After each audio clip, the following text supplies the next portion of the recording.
Good morning, friends. This is the second part, all because of a cup of coffee by Jerome Nemo Stilton.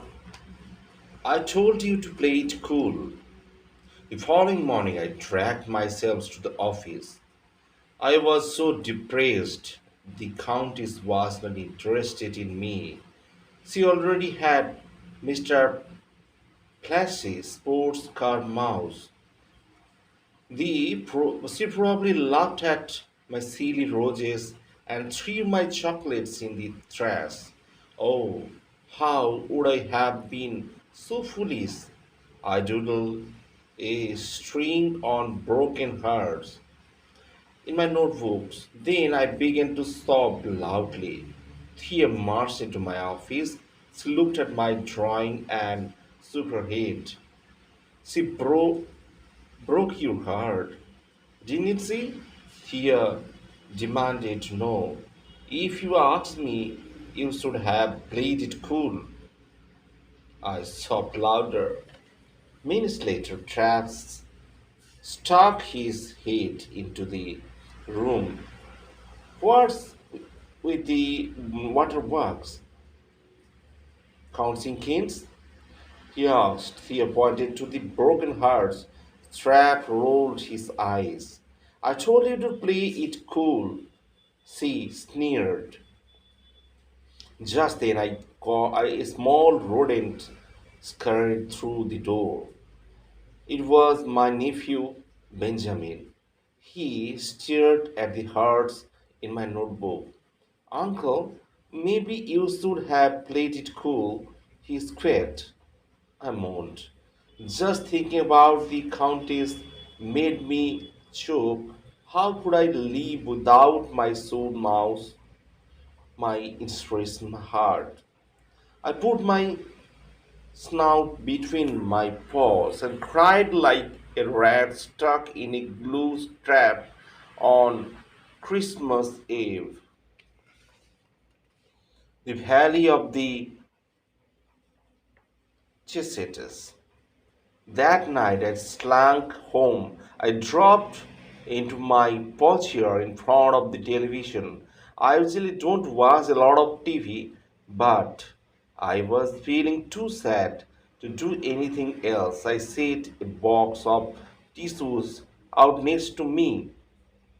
I knew I would need them. I just could not stop crying. It was like I had sprung a lark. Oh, why did I have to fall in love with that mouse? Lost in my own thoughts, I barely heard the doorbell ring. Who is it? I mumbled. Why wasn't I allowed to suffer in peace? Whoever it was didn't give up. I shuffled toward the door and opened it. Hey, there are big brothers packed here. Trav and Benjamin were by her side. I really not up for company, I said with sigh. I tried to close the door, but my cousin pushed his way inside. Listen, Cousin Keynes, we're here to cheer you up, he declared, grinning. Grinning. After all, what is what relatives? After all, that is what relatives are for, isn't it? He marched over to my mega huge freeze. Got any cheddar balls? He asked. The old tummy's rumbling. I jumped to my paws. My cousin had an endless appetite. He would eat up out of my house, and who'll eat? I didn't stop him. Luckily, Thea beat me to it.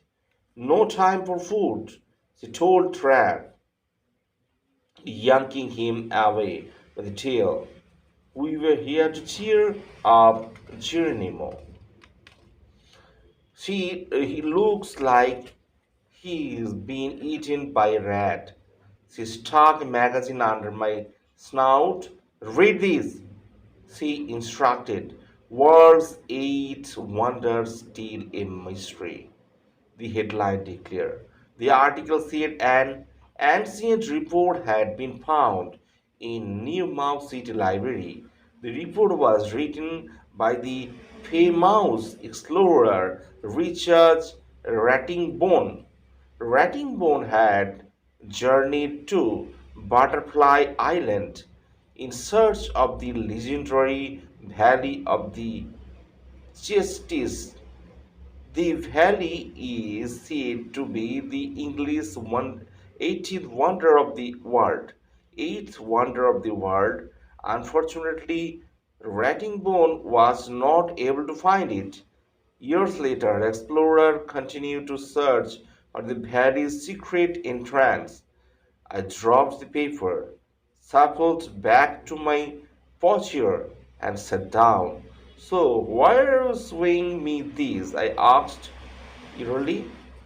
My cousin grinned straight over ear to ear. Don't you get it? Germinster? See, he squeaked. We will go in search of this cheesy valley, please. Cheesy valley, please. Then we will become rich and famous. I rolled my eyes. First of all, Frap, that's the valley of the Chistis, I said, and second of all, I just not up for the trip right now. I won't be any fun at all. I sighed heavily. Then I stared blankly at the television screen. On it, two mice were holding paws and skipping off into the sunset. The female mouse looked just like Countess. I started crying like a sprinkler on high speed. My family took the hint. Disappointed, they laid themselves out. Hold on tight. The next day, Thea marched into my office. Listen up, miserable mousy, she announced. I have got the answer to all of your problems. I looked up from my desk. My sister was grinning at me like she had just swallowed 10 grilled cheese sandwiches. Uh-oh, I thought. That look that look could only mean one thing. Thea had some crazy and mysterious scheme up her sleeve. My sister loves adventure. She probably wanted to make me rock climbing or even worse, skydiving. Before I could squeak, she grabbed me by the paw. Come on, sad sack, she cried, dragging me out of the office. A few minutes later, I found myself sitting on the back of the Thea's motorcycle. Did I mention any sister? Did I mention my sister is a bit of deer drive? She loves fast bikes, fast cars, and fast boats. In fact, the only thing she doesn't like first is her food. Those Mac rat burgers can be a little hard on the rodent stomach. Now I shut my eyes tight as the as we rode down the road. Hold on, tight! Thea shrieked happily. She went wide on by us. When we stopped, I stared down at my fur. It was a tangled mess. It would take me weeks to comb through it. How I hate motorcycles. Just then I sniffed the air. I looked around. We were parked in a dark and smelly alley. My sister pushed me off the bike and into a small doorway. Someone is waiting for you on the 10th floor. She told me you will have to take The stairs. There is no elevator. I will wait down here with the bike. What did you do? What could I do? I had to go. My sister was only trying to help. Maybe I would meet a friendly psychiatrist on the 10th floor or a beautiful female mouse that would be thinking about the contents. Sobbing, I began to climb. Madam Lab Doctor, the next episode. Bye. Starting from page number 39. Madam Lab Doctor, I reached the 10th floor, out of the breath. My heart was beating wildly in my chest. A sign of the door in front of me read. Suddenly, it all becomes clear. My sister was sending me a favorite tailor. Yes, some wacky mouse who claims to tell the future. I groaned. I did not have time for these jumbo numbo. I had my whole day planned out. First, I would feel sorry for myself. Then I would cry me a river of tears. Then I would float home and cry some more. Yes, I had an important schedule to keep. I was about to leave when the door opened with a creak. I caught sight of a dusty room. It smelled like incense of burning candles. Come in, said the feeble voice. I have been waiting for you. How strange, I thought. I could have sworn I had heard that voice before. But before I could figure it out, the voice continued. Come in, Mr. Stilton, it murmured, and bring your broken little heart with you. I froze. How did she know my name? And how did she know about the Countess? In this corner of the room, I saw a strange figure. She was wearing a long, flowing dress.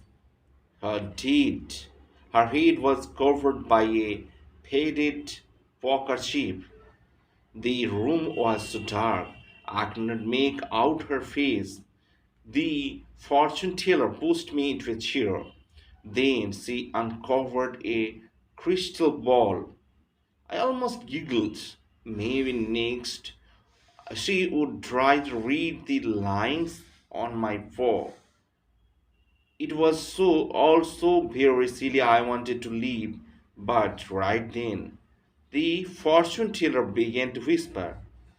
I seized roses, the whole van of roses, and Marcy murmured, and chocolates, gourmet cheese flavored chocolate. Yum, yum. My jaw hit the ground. My blood ran cold. My fur stood up in awe. Did these rodents really have magical powers? The fortune teller sniggered with diligent delight. I guess she likes surprising her clients. Roses are not enough, neither are chocolates. She went on. You need much more to win over this mouse. Germinster. I blinked. Jarminster, I murmured. How very strange. Why did this rodent seem so familiar to me? She coughed, then continued. Are you willing to do anything to make your true love fall at your paws? She asked. Hope made my heart beat faster. I nodded yes, so hard that my eyes rattled in my fur. I leaned closer. The fortune teller told me I needed to do something extraordinary, something no mouse had ever done before, something so amazing it would make me her mouse. Then Stephanie von Sugarfat would be sure to notice me. I scratched my head. Something amazing, I stammered. But I am just an average mouse. I ran a newspaper. I am not an explorer. The fortune teller took a close look at her crystal ball. But I see that some very clever rodents want you to go on a trip with them. You must go. You will be an amazing success, she predicted. I chewed my whiskers. I was planning on skulking in front of the TV set all weekend. Still, my family would be so happy if I joined them on the trip. Do you really think it will work? I asked. Of course, she's friend. She she scribed. She squeaked. Madam Love Doctor knows all. Now go home, pack your suitcase, and be off. Then she held out her flashy paw. By the way, that will be $200. I nearly fell off my chair. $200? What a business! Maybe I should buy my own crystal ball. I could be rich, as if in a dream. I took out my wallet quicker. Then a cat with a ball of yarn. She snatched up the cash. Then a cat with a ball of yarn. She snatched up the cash. I headed out the door. And don't forget to play it cool. The fortune teller called after me. I stopped now. Where had I heard those words recently? Before I could remember, a paw grabbed my shoulder. It was Thea. How did it go? How did it go? She asked.